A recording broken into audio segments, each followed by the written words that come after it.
উজনি অসমৰ বান বিভীষিকাৰ হৃদয় বিদাৰক তথা দুৰ্দশাগ্ৰস্ত অৱস্থাৰ বিৱৰণ দাঙি ধৰি প্ৰধানমন্ত্ৰী নৰেন্দ্ৰ মোদীক এই দুখৰ সময়ত অসমীয়াৰ কাষত থিয় দিবলৈ আহ্বান জনালে অভিনেত্ৰী বৰষাৰাণী বিষয়াই। প্ৰধানমন্ত্ৰী এতিয়া নাহি কেতিয়া আহিব বুলি সাংবাদিকে সোধা প্ৰশ্নৰ উত্তৰত অভিনেত্ৰীগৰাকীয়ে কয়, প্ৰচাৰৰ সময়ত ২-৩বাৰ আহে, এইটো সময়ত দেশৰ প্ৰধান হিচাপে যেন বানপীড়িতৰ কাষত থিয় দিয়ে। হৈছে চকুৰ আগত আপোনজন উঠি গুচি যোৱাটো, সেই যে অসহায় অনুভৱটো তাৰমানে এতিয়া যদিও আমি এতিয়া কৰ্মৰ কাৰণে ওলাই আহিছোঁ, বিশ্বাস কৰক প্ৰতিজন অসমীয়াৰে চাগে টোপনি নহালৈকে আজি আমাৰ প্ৰত্যেকৰে মনত সেই বিভীষিকা, সেই মানুহখিনিৰ যিমানে আমি সামাজিক মাধ্যম হওক বা সংবাদ মাধ্যমত দেখি আহিছোঁ ভিডিঅ'বিলাক, থাকিব পৰা নাই তাৰমানে, শান্তিত নাই, মনটো শান্তিত নাই, কাম কৰিব ওলাই আহিছোঁ মনটো শান্তিত নাই। কাৰোবাৰ এটাই সন্তান, এটাই ল'ৰা, কুকুৰৰ পোৱালিটোক বচাবলৈ গৈ পেলাই ল'ৰাটো দেখিছে চকুৰ আগতে উঠি গুচি গ'ল।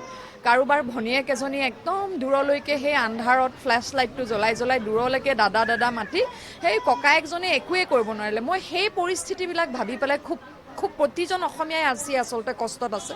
যি তেজপুৰৰ এই ভূমিৰ পৰা আপোনালোকক যিহেতু পাইছোঁ মই ইয়াতে সংবাদ মাধ্যমক, মই প্ৰতিজন অসমীয়াক ইয়াতে হওক, অসমৰ হওক, প্ৰবাসী হওক, মানে এই সময়ত যেনেকৈ আপোনালোক ওলাই আহিছে, সঁচাকৈ মানে ই এক সমগ্ৰ বিশ্বতে মানৱ ধৰ্মৰ যি আমি এক উদাহৰণ আমি সকলোৱে মিলি দাঙি ধৰিলোঁ, তাৰ বাবে প্ৰত্যেকেই আচলতে ধন্যবাদৰ যোগ্য। মই প্ৰত্যেককে ধন্যবাদ জ্ঞাপন কৰিছোঁ। তথা এতিয়া দেখিছোঁ দেশৰ বিভিন্ন ঠাইৰ পৰা অন্যভাষী মানুহো আহিছে অসমলৈ, এতিয়া আহি আছে সহায় দিবলৈ এই মানুহখিনিক। গতিকে মোৰ চৰকাৰলৈ এতিয়াই অনুৰোধ যে নিশ্চিতভাৱে দিব।